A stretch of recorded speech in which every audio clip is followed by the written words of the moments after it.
Hey there everyone, and welcome back to Paradise's coverage from the Gamma Trade Show from 2018. I am joined by Blair from Gale Force 9, and I'm really excited for you to be here, not only because I have really appreciated Gale Force 9's treatments of IPs for a long time, but you have here one that a game that uses an IP that I thought I would never see, Doctor Who. So please tell me what this game is about and how it works, and just let's go from there. There we go. The game itself has been in development for some time. We're very excited it's actually hit its street date. It's actually available in stores now. Excellent.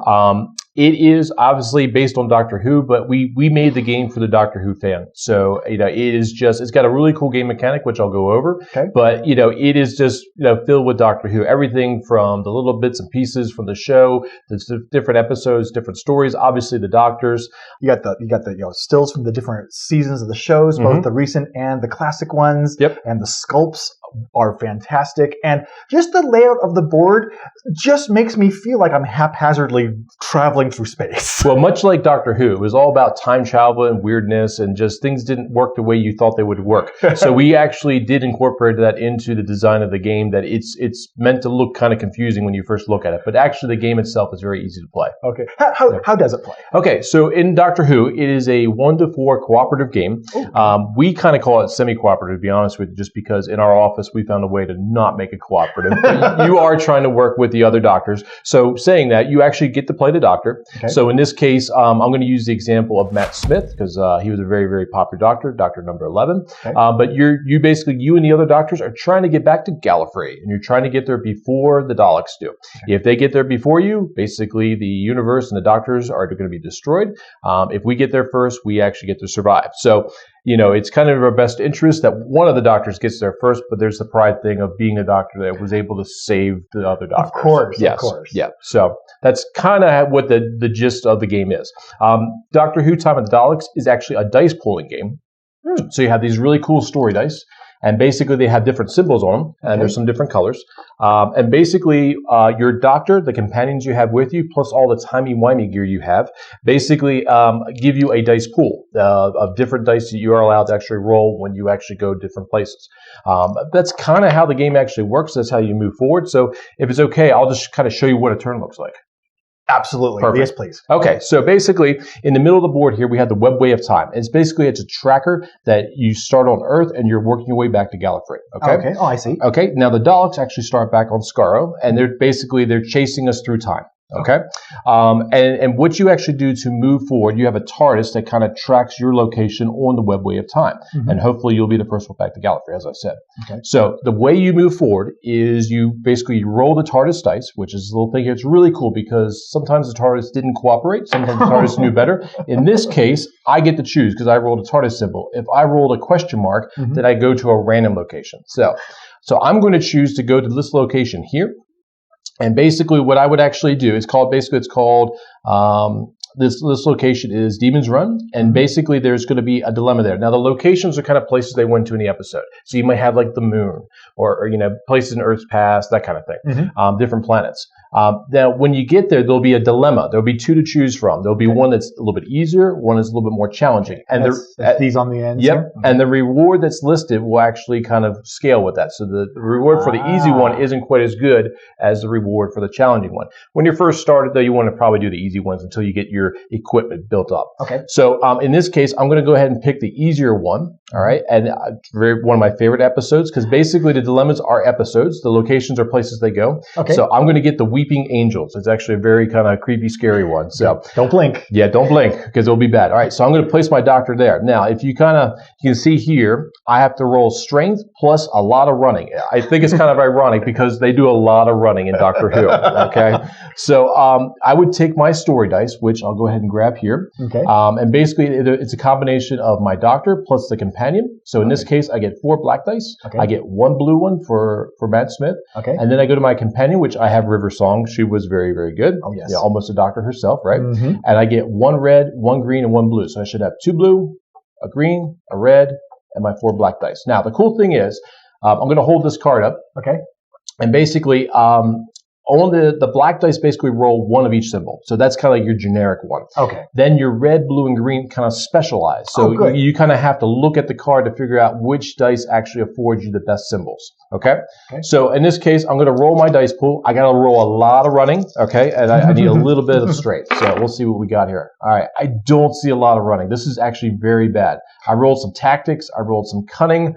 I rolled one running, so I'm going to place this. I usually place the dice right there. Okay. I don't see my strength. Now, the cool thing is, actually, with your doctor, sometimes you're going to get some rerolls, but I must be very early on in the game here because I have no rerolls for any of my gear or any of my my companions. So unfortunately, this is going to be a failure. So actually, what you do is you actually just look on here as far as there's a reward condition and there's also a fail condition. So in this case, I dismiss my companion. Oh no, Goes River Song. And also, we move the Dalek ship forward 2 spaces. So they would actually move 2 more spaces. So they're actually getting closer. They're about halfway there. Yeah. So because I failed, I actually lost my companion, which I can recruit another one down the road. And I would actually also move the Dalek ship forward. Now, if I would have succeeded, let's just we'll go back in time. And I actually rolled the running I needed and the tactics. The reward would have been to move my ship forward, my Tardis, 3 spaces forward, and I moved the Dalek spaces forward 2 spaces. So they still would have moved forward, but I would have got to move forward too. Okay? So that's kind of what a turn works, and that's how you kind of move through the webway of time and actually achieve your goal of actually getting Gallifrey first. So you do have this racing aspect to get in here. Yep. But you have to do it by kind of these completing these objectives in the different locations with random stuff that's going to come up. Yes. And if you were to roll the question mark on the Dalek on the Tardis dice, how is the random location determined? So basically, I chose to go to this location here because it was already on the board from a previous turn, and I kind of like this dilemma and location I saw here because I thought it was going to be an easy die roll, but obviously I just proved to the world that I'm not very good at rolling dice. So what you would do is you would grab a random location from this pile. You don't even know what it is. You flip it over, and then you would put 2 dilemmas down. Which one here, one here. So more spots are going to be coming into the time stream. Now here's one other thing I forgot to mention. When you fail, you actually put one of the Dalek markers on that location. So now, if I were to try this again, instead of my 8 dice, I would be -1 die. So that's a marker to remind you that you actually have 1 less die to roll. You get to choose which one. So, but still, it's a little bit more challenging to do it. Now, let's just say we keep failing. We fail here, we fail there, we keep failing. All right, so there's actually 5 Dalek markers, and the last one is actually Davros himself. So if Davros gets placed on the board, if we fail that many times, we lose the game automatically. You just can't, I failed here, I'm going to go someplace else. I failed here, I'm going to go some other place. You have to actually go back and clean some of these up. Otherwise, it's going to end up hurting you down the road. So it's kind of a neat aspect of, you can't kind of keep failing. You kind of have to fix your messes as you make them. So that adds a little bit of tension there. It absolutely does, especially that one guy like myself that can't seem to roll dice. So yeah. Oh, this has an amazing table presence. It has the theme of Doctor Who ingrained in it, not just with the art plastered on, but the way that you have the different locations coming up. Kind of, you can't quite control all the time where you're going and everything, and you have the random dilemmas popping up. It's just another example of how I'm always impressed on how Gale Force 9 can apply an intellectual property to a game and really make it feel like you were playing in that universe. Absolutely. I mean, the dice pooling mechanic is actually very easy to understand. And once you got that under your belt, once you kind of really understand how to put together your dice pool, then it's all about, I'm using this doctor, but I got his bow tie, and I've got his celery stick, and I've got his companion, and I've got this dream team of actually, of a doctor with companions. So now, some people have been asking about, the doctor, there's obviously more than 4 doctors. The game is 1 to 4 players. It comes with 4 doctors. So you get doctors 1, doctors 4, 11, and 12. I do apologize for not saying all their names out loud. That's okay. I don't have all day. But we are actually doing expansions where you'll actually get all the other doctors. So you'll get all 12 doctors eventually. Excellent. So there'll be an expansion pack that will come with 2 more doctors. You'll actually get their Tardis sheet. You'll get their companions that went with those doctors. But the cool thing is, too, you'll also get the locations that were in the doctor episode. Oh, nice. And you'll also get the dilemmas from their episodes. So you're going to add more content. So basically, your stack of dilemmas and locations will grow every time. So you're adding more and more story. So eventually, if you buy them all, you'll have this big stack of locations and dilemmas. shows. It'll be really, really great. Wow, the replayability and the mixing and matching potential of that is just astronomical. Yeah, just a fun game. I just to plug her, my daughter is 13 now. She just turned 13. She's never seen an episode of Doctor Who until we played this game. And she actually really likes the game mechanic. And she's actually starting to understand, oh, that's that guy from that show you watch, and this and that. So she's actually getting into it. Not even a Doctor Who fan, but she really likes the game mechanic itself. That is great. Yeah. That is great. And yeah, like I said, it's so nice that it can be accessible and enjoyed by people who aren't just fans of the show, but actually for games in general too. That's great. Very much.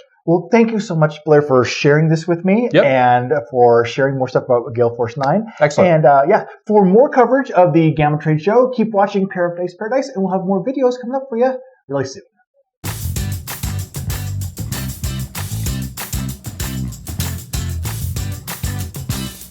And I'm joined here we're going to do this one over too. Yeah, that's fine.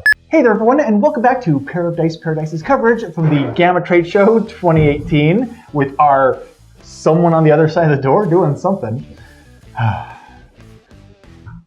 This is not really sorry.